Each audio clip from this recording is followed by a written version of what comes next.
The A to B in that transaction is seller to buyer, right? So when you're dealing with an agent, you're going to write that contract as if you purchasing the home. Then you go and shop the deal around, to your point, put on your broker hat and find somebody that's willing to do the deal. So when you solidify the A to B contract, you're going to put down your earnest money deposit, right? Like you would in any other normal transaction.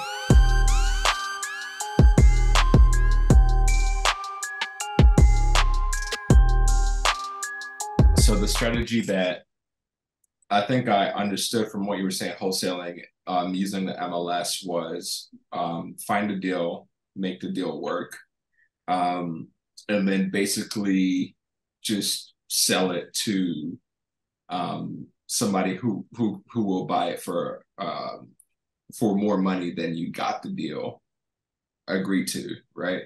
Now, for that to happen, do you have to basically put in the earnest money and get the deal under contract first?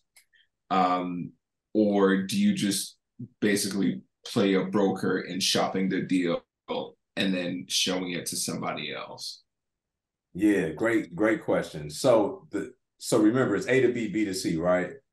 And so the A to B in that transaction is seller to buyer, right? So when you're dealing with an agent, you're going to write that contract as if you purchasing the home. Then you go and shop the deal around, to your point, put on your broker hat and find somebody that's willing to do the deal. So to go back for a second, when you solidify the A to B contract, you're going to put down your earnest money deposit, right? Like you would in any other normal transaction.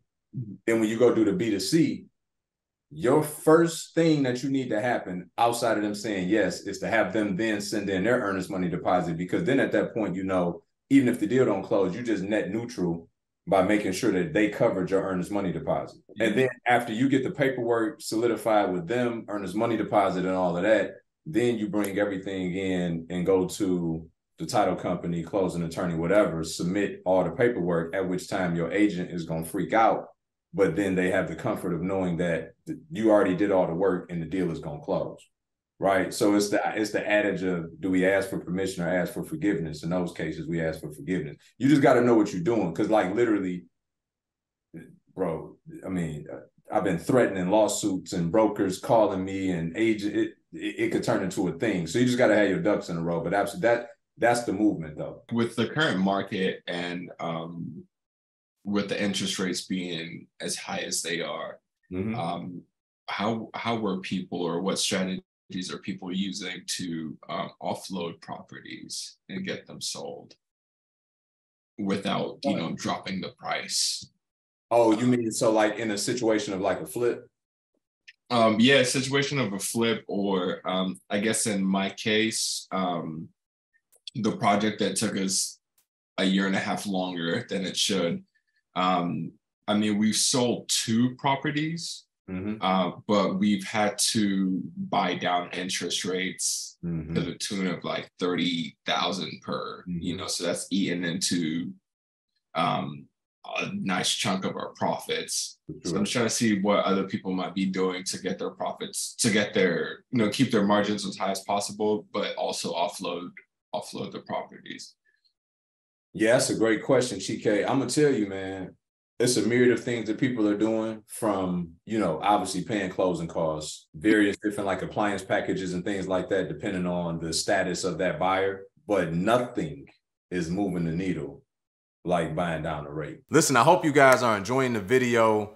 I'd just be remiss if I didn't let you know, yes, we do have another one of our 5-day challenges coming up, the iFlip Challenge, where I am teaching you how to go out and build a 6- and 7-figure business in 12 months using other people's money. If you are trying to go out and build a real estate business and achieve the time freedom and financial freedom that you've been seeking all your life, then click the link in the description, join the next challenge. I look forward to meeting you guys there. Now back to the video. If there's any competition on the market, like the people that are doing that are the people that's winning most, because all the other stuff is ancillary. Even for the least sophisticated homeowner, they understand that I could go get my own appliances. I could go get even with the closing costs, it's like, that's great.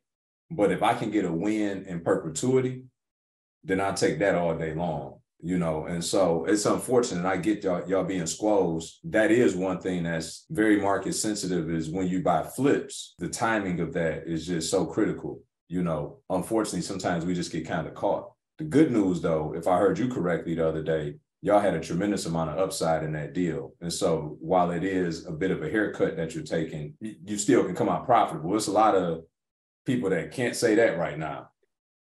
Yeah, because I mean, honestly, this deal is kind of crazy because when we started, we were expecting on the low end to sell for 350. It's a total of 6 units. And then on the high end, we were expecting to sell at like 390. Now with the way the market is in the last 2 years, the property appraised for 510.